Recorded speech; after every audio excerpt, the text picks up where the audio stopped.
Hello there folks, my name is Great Mighty Poe, and welcome to my installation guide for installing the Elden Ring item and enemy randomizer. So, there already exist a couple of tutorials on how to do this on YouTube, but I got requested to do this by a viewer, so I figured I would do it for them, because they seem to enjoy my content more than anyone else's, so thank you very much. And yeah, let's go right and do it. So, this is the Elden Ring item and randomizer. It's by the 5th map, and it randomizes bosses, enemies, and items, including key items and shops. So it's a very, very cool mod, lots of fun, definitely can recommend it.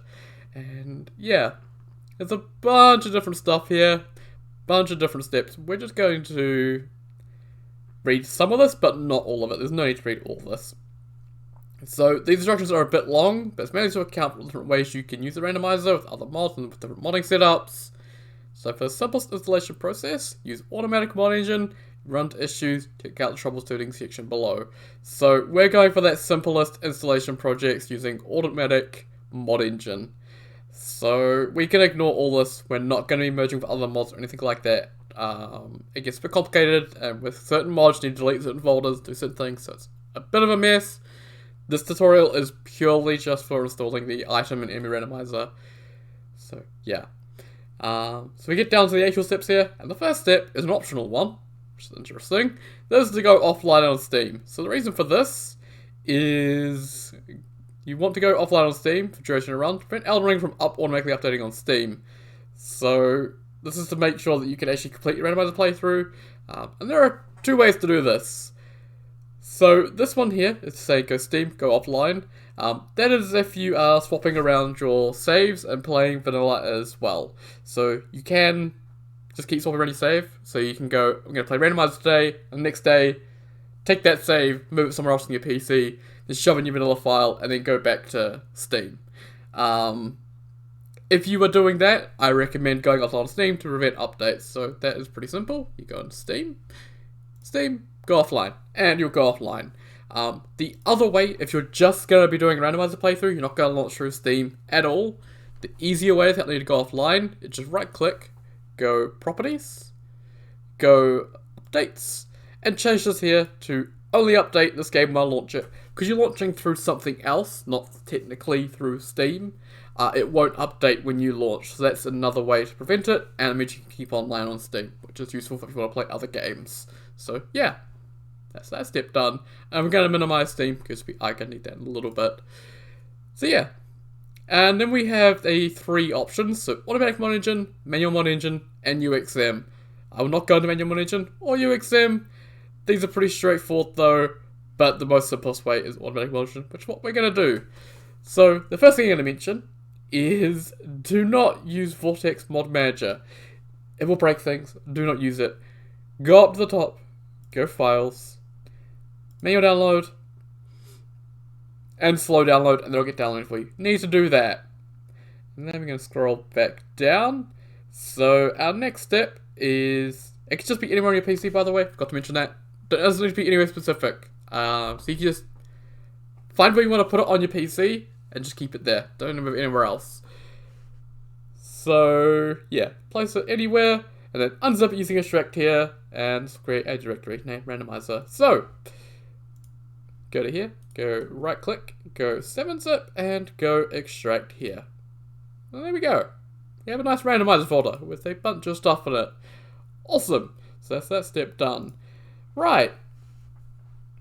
So now we can go down here to step 3. So select options. So you need to open Elden Ring Randomizer.exe and select your Elden Ring game exe. You don't need to select the upper files for UXM because you're not using UXM.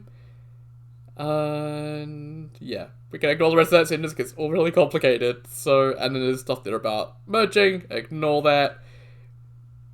We need to select what randomization we want to do and all that. So we're going to go into all the settings and all that, all the fun stuff you can do with Randomizer. So just double click on this. And you're going to need to find your game exe. So the fastest way to find your game exe is to go on Steam, go right click, manage, go browse local files. You'll see it flashing down here. Open it up. Go into game. Oh, I tried to rename it by accident. And then just take this and copy that. And then you can close that, because that's all you need. And then you can go select game exe. You can paste it in, hit enter, and it'll take you to your game folder, and then you got eldenring.exe right there. Awesome. So now we can get into the settings. So first things first, if you just want item randomizer, you can unselect any randomizer just by clicking on that tick box. If you just want any randomizer, not items, you can click on this checkbox. It'll just be any randomizer. So that is the first really cool option. You can have either enemy randomizer, or you can have item randomizer, or you can have both. Both is the most fun though, in my opinion. So there are a bunch of different options you can go over here. So the first ones are the game progression ones. So this first one, require all 7 great rooms to access the final boss. If you want to make sure you're exploring as much as possible, then you can select this, and you'll have to go and find all 7 great rooms out in the world, wherever they're randomized to access Radigan, Elden Beast, or whatever they're randomized to. Next one is early legacy dungeons are available early. So this will place the rusty key somewhere in Limgrave, based on the location of this middle column. I've got to mention that.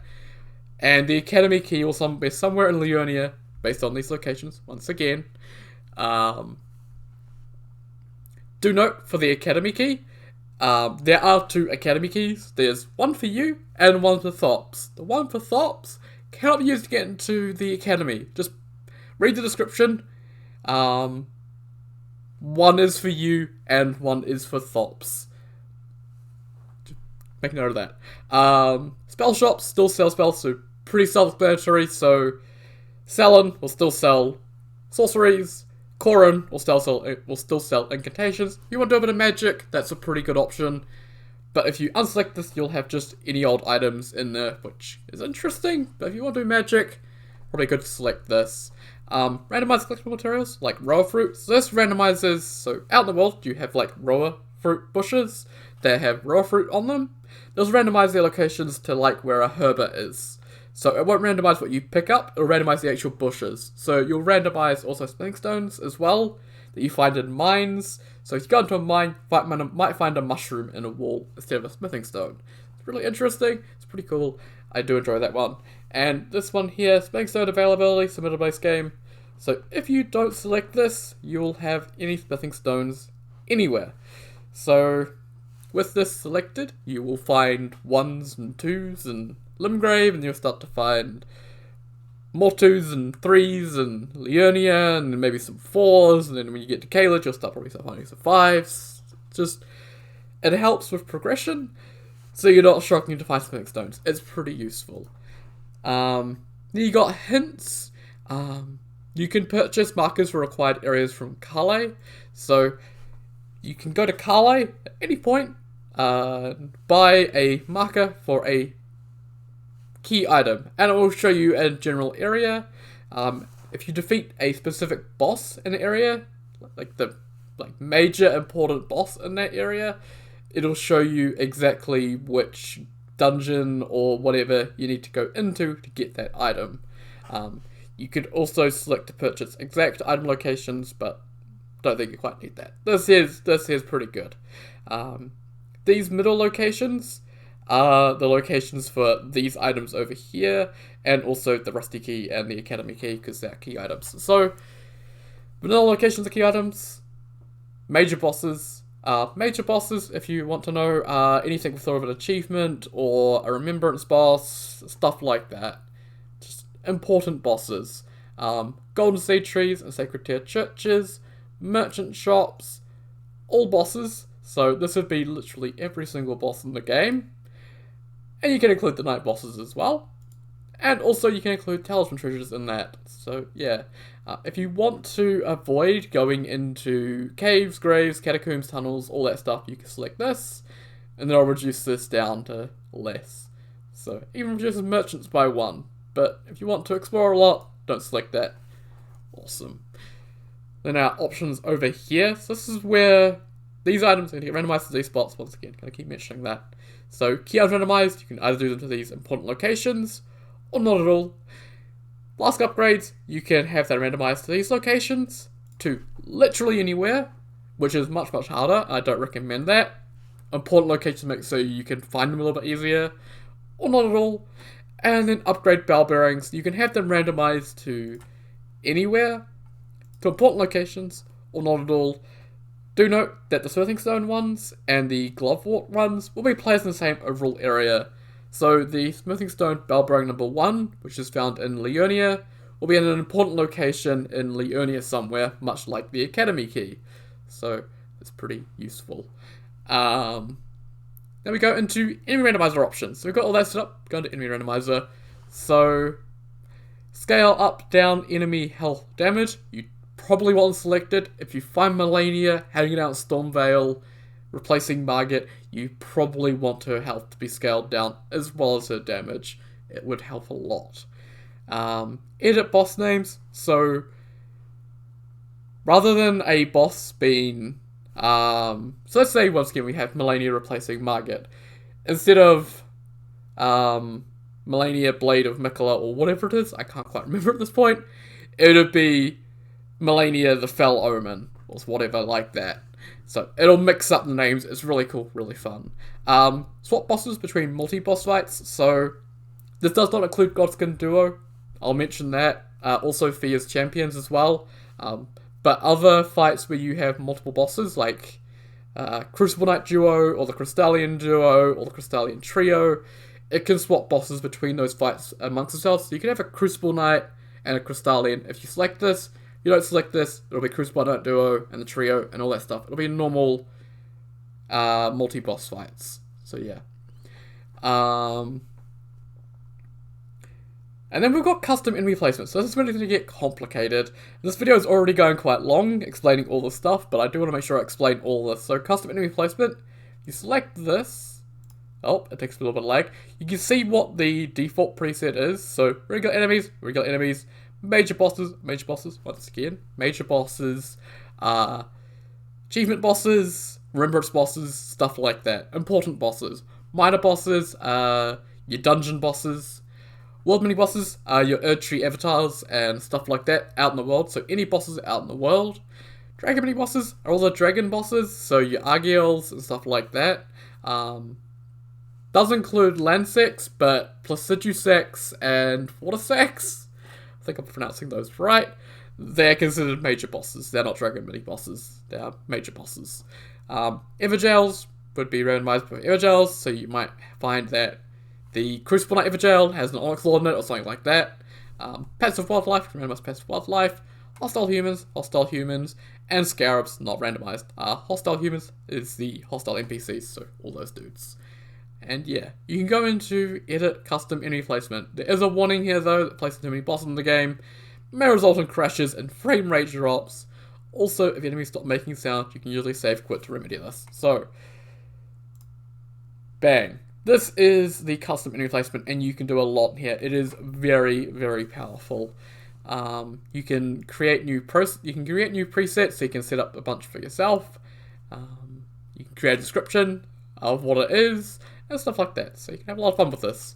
One of the options up here is oops all, and then you could do oops all whatever you want. You could do oops all Black Knife Assassins, or oops all Bleed Dogs, or oops all Dogs. I don't know. You could do oops all anything. This means every single thing in the game, all wildlife, all enemies, all bosses, everything is replaced by whatever you select. And that could include Fire Giant. So yeah, that can be fun. It can also be for pain. Enemy Onslaught. So yeah, this is going to ask you if you want to disable enemy randomization with enemy onslaught. You can select yes, so you just have multiplied enemies with no randomization, or you can have it randomized enemies as well. So I'm just going to select no. So it's going to add the custom 2 times thing. You can go 1 time, so it's back to default, 3 times, 4 times, or 5 times. Do note, these 4 times and 5 times, you're liable to crash your game quite a lot with the amount of enemies. 2 times and 3 times probably the most stable. 2 times definitely most stable, but you're probably still going to have some issues. This is a new feature recently added, so there's still a few bugs and kinks with it, so be a little bit careful, but in the future it'll definitely be a lot more stable. And we're just going to switch back to custom. Awesome. So yeah, so you got everything sort of into different groups here. You can exclude certain enemies everywhere. So if you really don't want dogs, you can exclude dogs. If you don't want basilisks, you can exclude them. So you can exclude these guys from every single pool. They're not going to show up at all. So if there's an enemy you really hate, you really don't want to fight, you can exclude it. You can also select things not to be randomized. So if you say really like, where is it? I don't know. Godfrey. Maybe you really like Godfrey. You can select him. He won't be randomized. So there's a couple options there to help with it. And then we're gonna skip past this, go down to the bottom. So these are some quick edit buttons. So you can split up enemy categories. So this is defaults. Everything says regular categories. You can merge non-major bosses. So this would merge the Everjail, Dragon, Knight, World, and minor bosses all together. So you have Dragon in a dungeon, which is kind of funny. You can merge all bosses. So this would merge all the boss categories. So major bosses, minor bosses, world mini bosses, Knight mini bosses, Dragon mini bosses, Everjail mini bosses, that all be merged together into one pool. So you could have Melania in an Everjail. You could also have a Cemetery Shade replacing Margit or something like that. This option here merges all bosses and enemies. So this merges regular enemies, major bosses, minor bosses, world mini bosses, Knight mini bosses, Dragon mini bosses, Everjail mini bosses all together. So you can have bosses showing up in the world. You can also have regular enemies showing up as bosses. There's an option here to replace 10% of regular enemies with bosses. So rather than there being a really high chance for an enemy to be a boss, you have a 10% chance with much less. But yeah, this will replace 10% regular enemies with bosses. So much lower amount.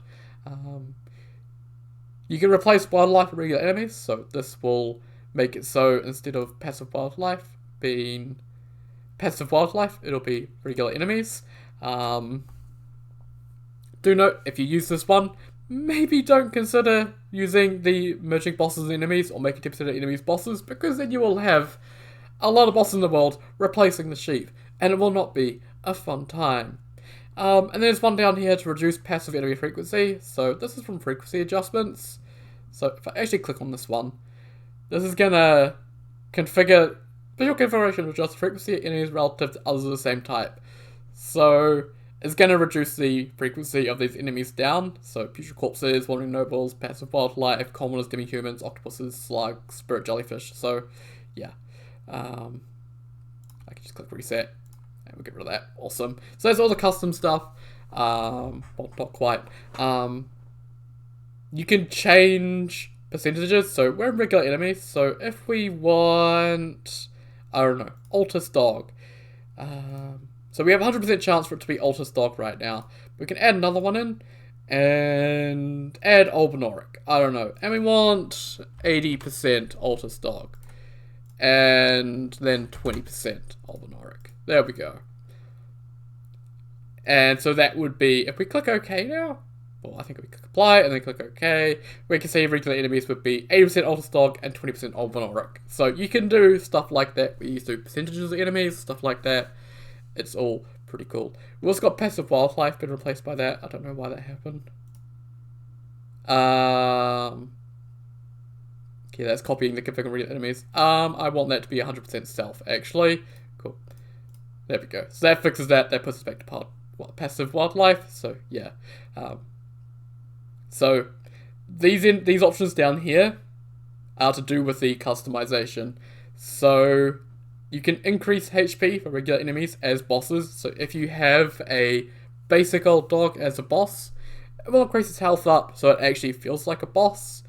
You can reduce HP for bosses as regular enemies. So if you have a Rykard out in the world, he's going to have a bit less health than a normal Rykard. Well, Rykard as a boss would do, but he's still going to have a lot of health because he's Rykard. And then you can reduce HP for bosses in enemy onslaught. So this option, if you, with enemy onslaught, you have like 2 Margit, the Fell Omens. It'll reduce the health, so it's not quite 2 full health Margits. Do note, this will also reduce the amount of souls they give. Sorry, not souls, runes. Sorry, stuck in Dark Souls. So do note, they'll have less health, but you'll get less runes. So it'll make it easier, but you won't get quite as many runes, so yeah. And then impolite enemies. So, a rather unknown mechanic in Dark Souls is if you're getting ganged up on by a bunch of different enemies, some of them will hang back and play passively. This turns that off. So, every single enemy that is currently getting close to you will attack you all at once. So, yeah, with enemy onslaught, you can have a lot of enemies around, all of them are going to attack you with impolite enemies on. So, yeah. We're going to turn off custom enemy placement because I don't want that. Awesome. Then the final options are the miscellaneous options. So, this is to randomize starting class loadouts, so all the equipment of starting classes. You can allow weapons requiring two-handed, you can allow only one-handing weapons, and you can also allow unwearable weapons and spells. You can also randomize NPC outfits, so all the NPCs in the game, all your invaders, all your friendlies, they'll all have randomized clothes on. It can be quite funny. Also a couple of convenience features to unlock all map fragments and icons at the start, and disable heal on hit by a late game boss. So it disables my enemy's heal on hit, so you can select that as well. Cool.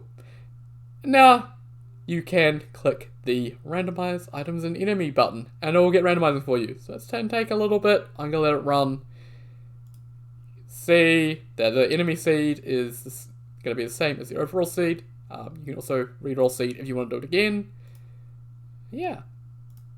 And also you can set options from a string, so if someone else does randomize setting, you can load their settings from the string. You can also reset all options. And yeah. It takes a little bit to randomize, but it's not too bad. And I guess while it's doing that, we can just go back and check on this and make sure that everything has been done right. So we've done all our settings, and we just clicked on the randomize button there. So yeah, you'll get a spoiler logs directory which contains hints and spoilers for the run you just generated. So we'll take a look at that as well actually once it's done. Just writing that there now, it's nearly done. This is going to be the longest tutorial I've ever done. We're going to minimize this because we're going to need it. You have a folder here called spoiler logs. If you open that, you get a text file. If you enter that with Notepad++, or whatever, open up Notepad as well. Don't need to download the update package, thank you very much. You can control F boss placements, or mini boss placements, or basic placements to see enemy placements. You can control F hints to see item placement hints, or control F for a specific item name. So you can see that we've got the Karian inverted statue in Theatre River, stuff like that. You can get exact locations if you scroll further down, so yeah.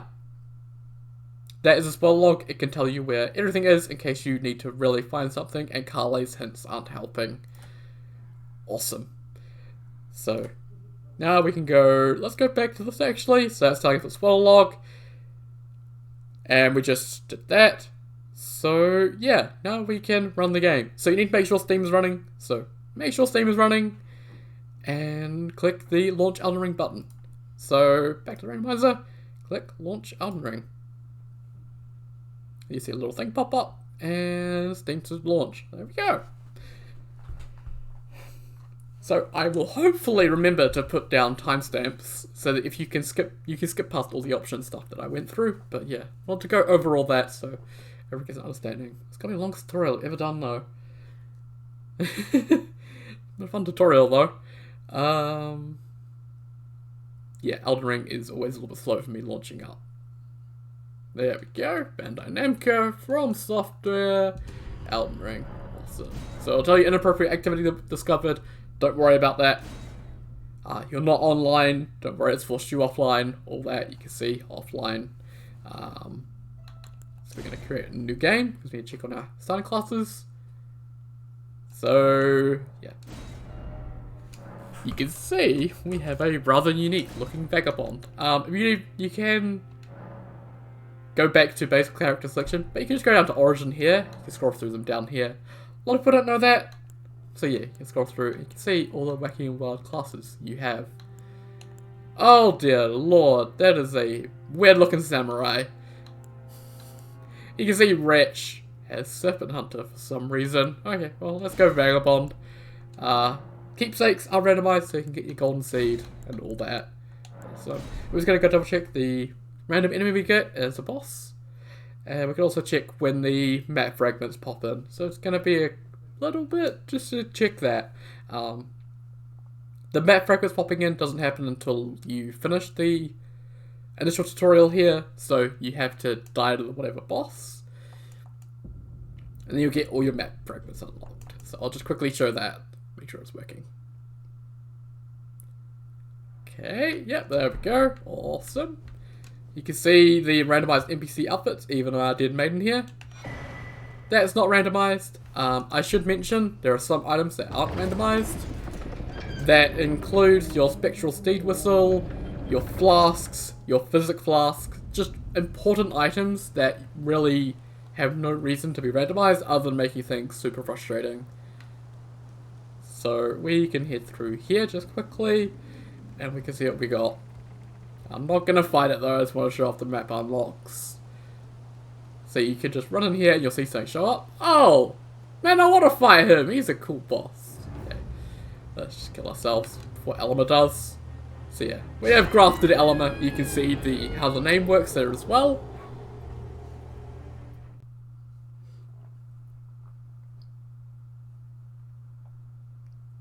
More loading. Sorry about this. Always takes its time.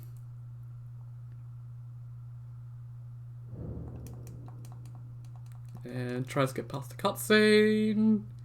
You can see we make sure we get our flasks and then map found. So if we open up our map, get ready to spam a button a lot because you have unlocked literally every single map in the game. And yeah, you can see you get your entire map unlocked, all locations revealed. So this is a really, really nice feature for finding certain items that you really need to find. You can't go underground on the map quite yet. You'll need to actually go underground first, but you do have the underground maps as well. I just can't show them.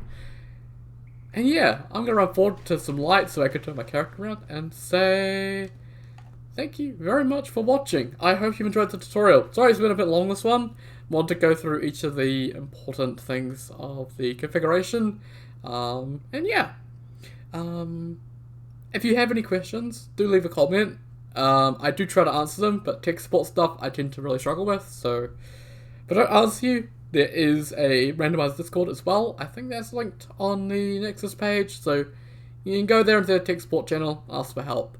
Someone should get around to helping you eventually. And yeah, I thank you all very much for watching. Have fun with the randomizer, and yeah, I will see you all next time. Take care, guys.